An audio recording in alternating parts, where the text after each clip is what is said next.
tindakan yang tanpa peri kemanusiaan. Ini adalah bentuk pelanggaran HAM. Ini anggota dewan dari Aceh ya, di mana dia mengatakan peristiwa yang terjadi hari Jumat 24 hari bulan tuh, dia mengatakan itu satu tindakan tak berperi kemanusiaan dan melanggar HAM katanya ya. Di mana di peristiwa itu ada korbannya 2 orang dari Aceh ya. Haji Uma, aku bagi tahu lah dengan kau Kau tahu tak berapa ramai rakyat Aceh yang ada di dalam negara Malaysia ini melakukan pelanggaran-pelanggaran? Nah, banyak aktiviti-aktiviti orang-orang Aceh, bukan orang Aceh saja ya, terutamanya orang-orang Indonesia yang ada di dalam negara Malaysia ini ya.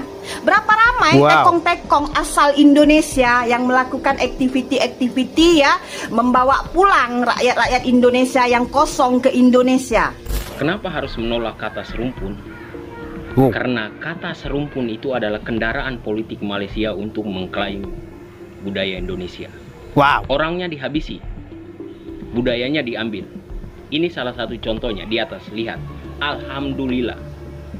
Salah satu netizen ketika berkomentar perihal penembakan WNI Indonesia di perairan Malaysia oleh aparat kepolisian setempat.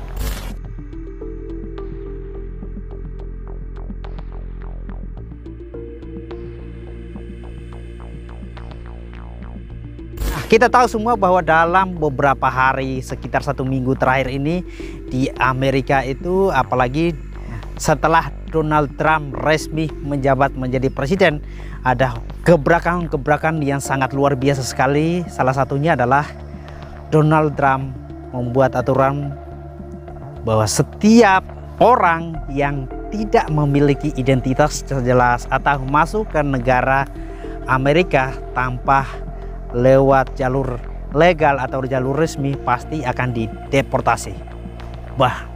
Dan kita tahu semua ada ribuan orang yang sudah dideportasi dalam 1 minggu terakhir ini, dan itu mendapatkan apresiasi yang sangat luar biasa sekali dari negara-negara yang memiliki warga mereka dikembalikan dengan sehat walafiat. Nah, kita tahu juga bahwa di Malaysia juga sedang getol melakukan sapu-sapu bersih. Tapi dalam kasus ini sangat disayangkan sekali. Di episode kali ini kita akan reaction apa tanggapan masyarakat Malaysia tentang kasus ini. Kenapa harus menolak kata serumpun? Karena kata serumpun itu adalah kendaraan politik Malaysia untuk mengklaim budaya Indonesia. Orangnya dihabisi, budayanya diambil. Ini salah satu contohnya di atas, lihat. Alhamdulillah. Salah satu netizen ketika berkomentar perihal penembakan WNI Indonesia di perairan Malaysia oleh aparat kepolisian setempat. Alhamdulillah. Artinya apa? Budayanya diambil, orangnya dihabisi. Sadis sekali. Ini adalah praktek pembodohan. Mereka mengutuk tindakan Israel atas Palestina. Mereka sendiri tidak bedanya dengan Israel, sama. Jadi menolak keras kata serumpun, dan selalu kita bersatu untuk melawan narasi-narasi yang tidak benar dari Malaysia. Salam Garuda. Aduh, ini banyak kali nih ya orang Malaysia yang nonton videoku yang ini dan tapi salah tangkap ya. Aku perjelas di sini ya. Ini aku duga kuat nih orang Malaysia nih yang komen ya. Kalau kamu betul dan nggak salah, kenapa lari? Kami ada undang-undangnya, sila ikut undang-undang kami. Lah, ini berarti nggak paham maksudku nih. Emang yang bilang 5 WNI itu nggak salah siapa? Makanya kau jelas dikit nonton videoku, jangan setengah-setengah.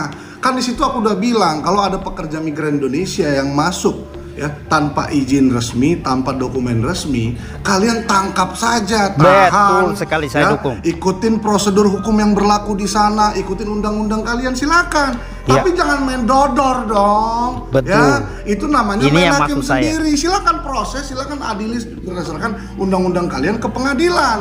Itu baru mantap. Ingat ya, remember bro ya, manusia itu punya human right ya, atau hak asasi manusia yang di dalamnya itu ada hak untuk hidup.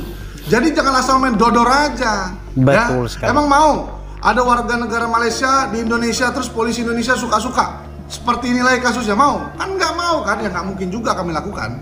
Setelah aku riset lebih dalam, ya, ada LSM Migran Care mencatat setidaknya ada 75 orang pekerja migran Indonesia yang kasusnya sama seperti 5 WNI ini, bahkan lebih parah lagi nasibnya, ya. Dan ini semua di tangan aparat Malaysia. Bayangkan coba. Dan kasusnya menguap begitu aja. Bayangkan, ngeri sekali. Jadi ku jelaskan sekali lagi, 5 WNI itu salah, ya, tapi tolong caranya yang benar, ya. Dan juga sampai sekarang kalian tidak bisa menunjukkan bukti, ya, Malaysia. Betul sekali. Mana bukti bahwa 5 warga negara Indonesia melakukan perlawanan? Itu satu. Yang kedua, mana bukti ada alat-alat yang digunakan untuk perlawanan? Ataupun apa aja deh bukti, mana? Mau kalian bilang kalian percaya maritim Malaysia, ya silakan. Yang jelas kami tidak mungkin mendengar satu pihak, harus dua pihak. Pihak Malaysia bilang ada perlawanan, ayo ajukan buktinya, mana buktinya? Masalahnya korban-korbannya sudah dikonfirmasi, bilangnya tidak ada perlawanan. Terus juga hanya lari, tapi kok sampai didodor, ya? Jadi mana yang benar ini? Ya kan, ya, semoga harapan kami Malaysia segera membuktikan, ya kan, ada bukti-bukti yang ditunjukkan lewat media, jadi kami pun bisa yakin. Oke? Terima kasih. Pak Ci, Mak Ci, saya mengakui pelanggaran yang dilakukan oleh 5 pekerja migran Indonesia yang masuk secara ilegal ke Malaysia. Dan saya pun sama sekali tidak membenarkan tindakan ilegal mereka sebagai alasan untuk perlakuan yang mereka terima. Pelanggaran tersebut memang tidak bisa dibantah, dan mereka seharusnya menjalani proses hukum sesuai ketentuan yang berlaku. Namun kita harus bertanya, apakah sebuah pelanggaran administratif seperti ini layak dibayar dengan tindakan brutal yang menghilangkan 1 nyawa dan melukai 4 lainnya? Apakah kesalahan hukum dalam mencari nafkah harus dibayar dengan kekerasan yang tidak manusiawi? Hukum itu harus berbicara tentang kemanusiaan, karena setiap individu berhak diperlakukan layak sebagai manusia. Meskipun mereka melanggar hukum negara Malaysia, itu tidak memberi hak kepada aparat untuk melakukan eksekusi di tempat. Mereka berangkat ke luar negeri untuk mencari kehidupan yang lebih baik, bukan untuk menimbulkan konflik. Mereka adalah masyarakat sipil yang mencari nafkah, bukan pemberontak. Kehilangan nyawa dan luka-luka yang dialami 5 PMI ini adalah tragedi yang tak seharusnya terjadi. Mereka layak diperlakukan dengan hormat, bukan dengan cara yang merendahkan martabat mereka. Tindakan kekerasan yang mematikan terhadap mereka yang tidak bersenjata sangat sulit dibenarkan. Sebuah pelanggaran administratif tidak seharusnya berujung pada hilangnya nyawa dan penderitaan fisik yang tak terhingga. Mengenai klaim pembelaan diri aparat Malaysia yang mengatakan bahwa tindakan mereka adalah bentuk pembelaan diri karena merasa diserang terlebih dahulu, buktikan. Saya meragukan itu.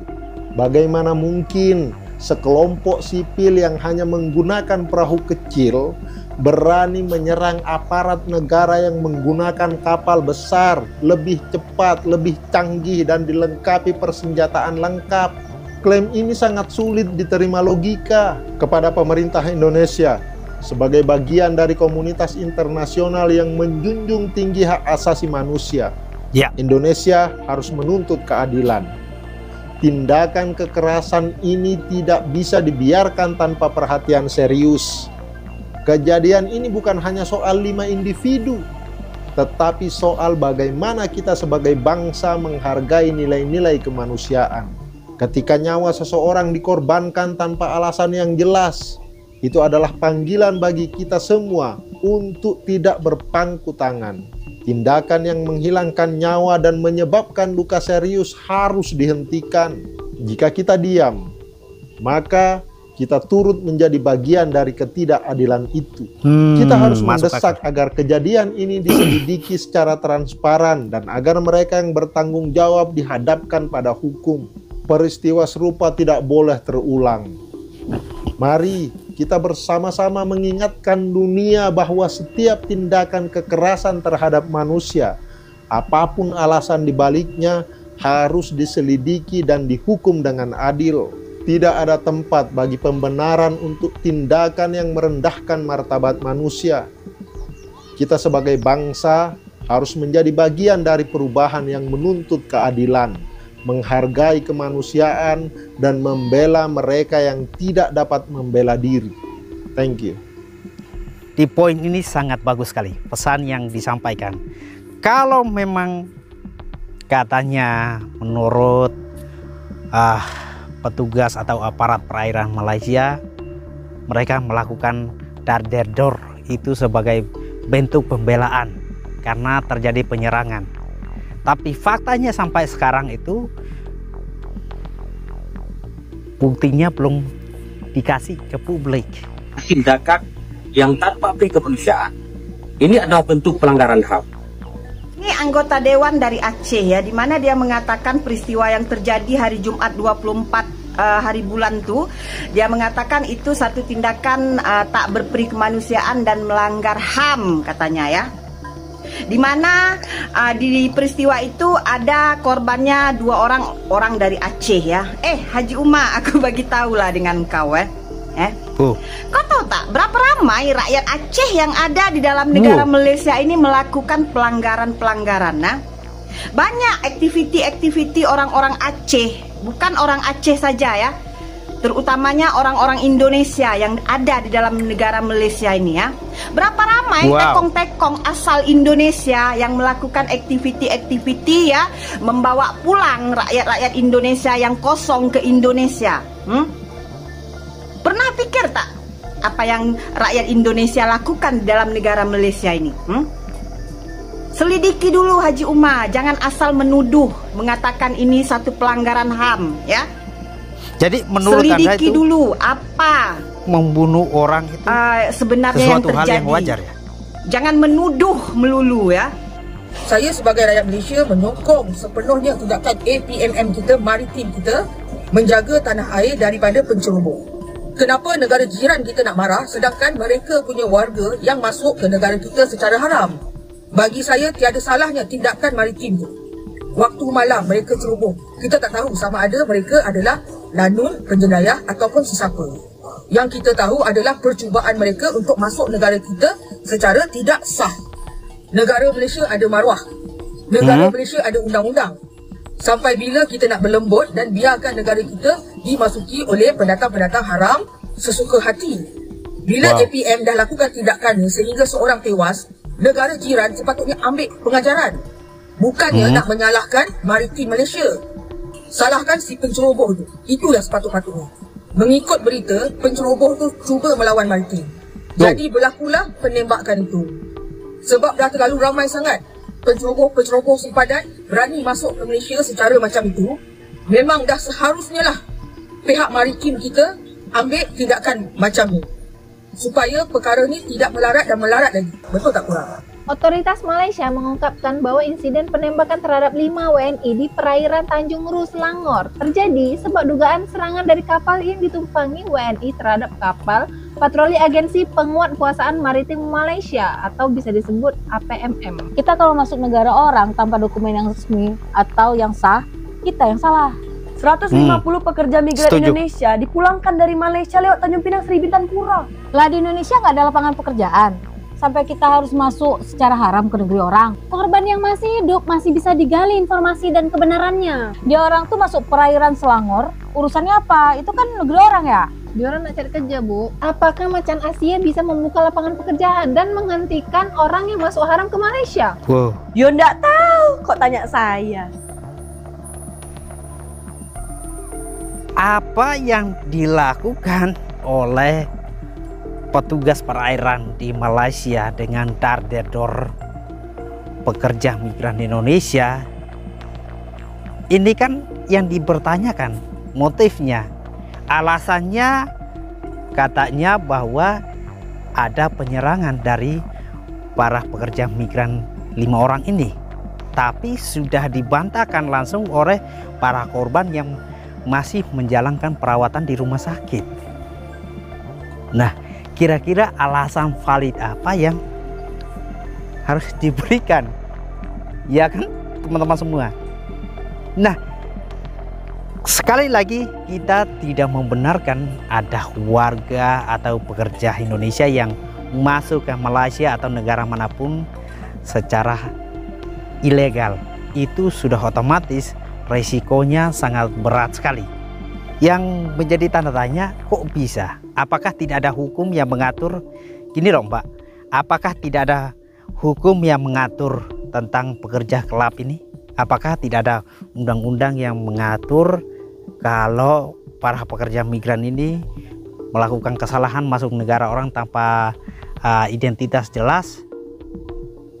Hukumannya seperti apa? Apakah langsung ada aturan yang kalau ada pekerja gelap yang masuk ya langsung didor saja? Apakah aturan seperti itu? Saya yakin tidak. Dengan insiden ini sekaligus menampar kita sebagai masyarakat Indonesia, pemerintah Indonesia, negara Indonesia untuk lebih hati-hati lagi, terutama buat orang-orang yang hendak merantau bekerja di luar negeri.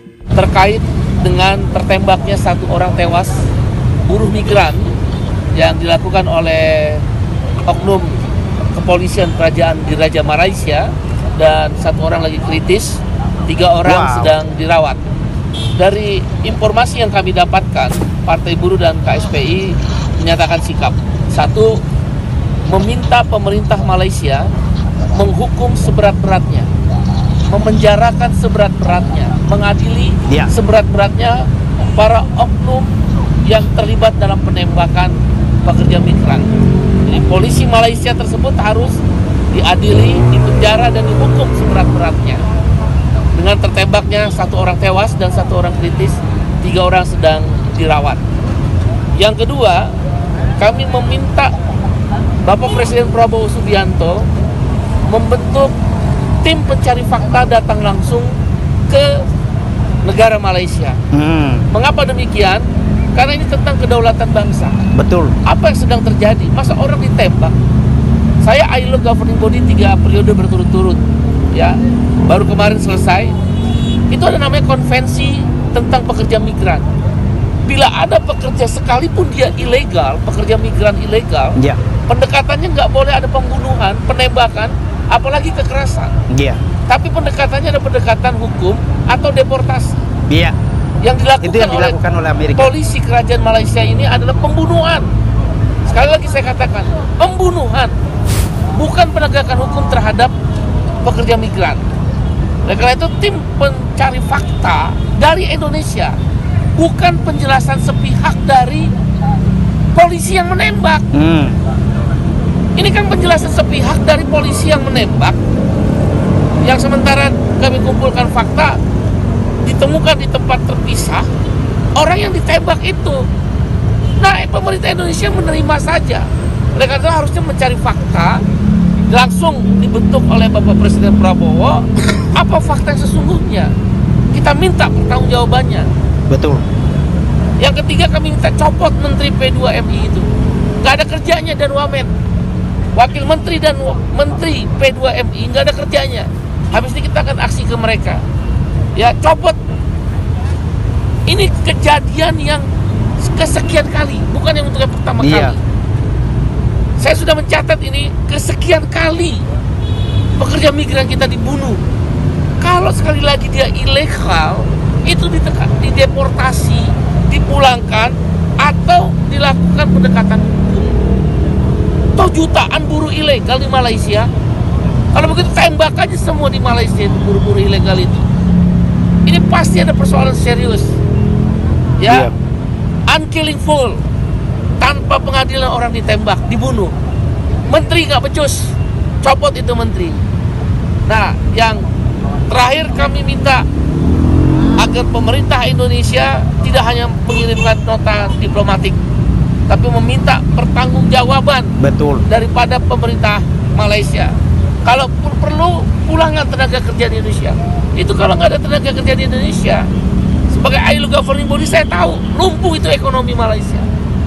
Mereka butuh kita kok, pekerja migran. Kenapa harus ditembak? Kenapa harus dibunuh?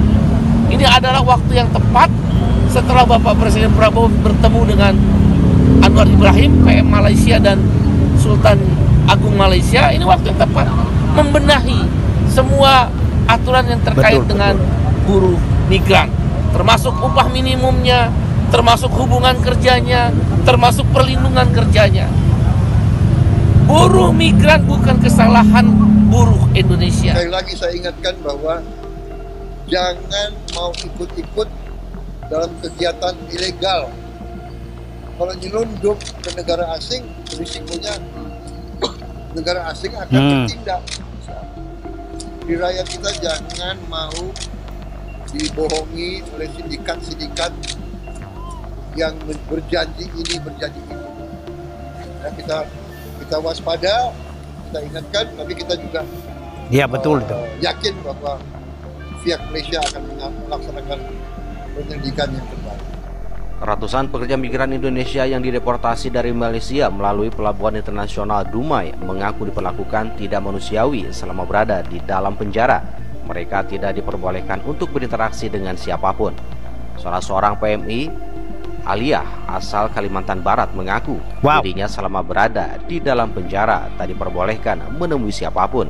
Selama 14 hari di penjara imigrasi Malaysia tak diberikan makan seperti tahanan lainnya. Selama 14 hari itu tanpa ada orang boleh melihat, tanpa ada kita tidak boleh berhubungan sama orang luar sedikit pun. Sampai-sampai kita mau nelpon keluarga atau apa, mau mengabari bahwa kita masuk penjara, itu pun nggak boleh sama sekali. Setelah dari 14 hari itu saya dilempar lagi ke mahkamah pengadilan Alur Gajah, dijatuhi hukuman 3 bulan. Setelah dari itu saya dilempar lagi ke penjara Sungai Udang. Kalau sakit yang saya merasakan sendiri, saya sakit demam selama 3 sampai 5 hari, itu nggak dikasih obat sama sekali. Saya pernah minta obat sampai 3 kali saya minta obat, nggak dikasih, malahan disuruh mandi. Kan nggak bisa orang lagi panas-panas disuruh mandi, takutnya demamnya ke dalam kan. Nah setelah dari situ saya bertanya lagi, saya minta obat, nggak boleh dikasih. Ada obat tapi obat untuk orang gila, dia bilang kayak gitu. Jangan, saya udah 9 tahun di Malaysia, banyak saya menolong TKI pulang ke Indonesia, bos. Kasihan kalau perempuan ke Malaysia, bos. Ya mau kasihan mau gimana gitu kan. Gini loh, makanya saya sarankan di situ untuk mencari penyalur tenaga kerja Indonesia yang memang resmi, ada perjanjian surat hitam di atas putih, dan segala sesuatunya itu diurus dengan benar dari awal, ya. Dan segala sesuatunya itu bisa dipertanggungjawabkan, bisa ada tuntutan sekiranya ada masalah yang terjadi di masa yang akan datang. Saya tidak menyarankan kalian untuk ikut tekong yang katanya udah kau siapkan aja biayanya, nanti soal kerjaan gampang di sana. Jangan percaya kata-kata itu. Kita berharap bahwa kasus ini segera temu titik terangnya, dan yang bersalah harus bisa dihukum setimpalnya, dan yang dirugikan harus bisa mendapatkan ganti rugi. Nah, ini pesan buat teman-teman semua yang mau atau hendak bepergian untuk bekerja di luar negeri. Saya sangat-sangat merekomendasikan buat teman-teman semua untuk mencari agen-agen resmi yang sudah bekerja sama dengan pemerintah. Jangan mau dikibuli dengan iming-iming gaji yang besar atau dikibuli dengan pekerjaan yang gampang, yang mudah, sehingga kalian ketika mengalami suatu masalah atau kesulitan, kalian tidak bisa keluar dari permasalahan itu karena kalian tidak kenal siapa-siapa di sana. Syukur-syukur kalian ditolong oleh orang baik di sana. Bagaimana tidak? Ya nasib kalian akan sangat tragis.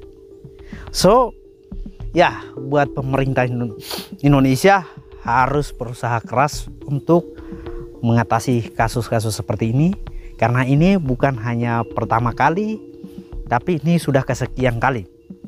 Dan buat pemerintah Malaysia juga harus menunjukkan profesional untuk transparan untuk membongkar kasus ini.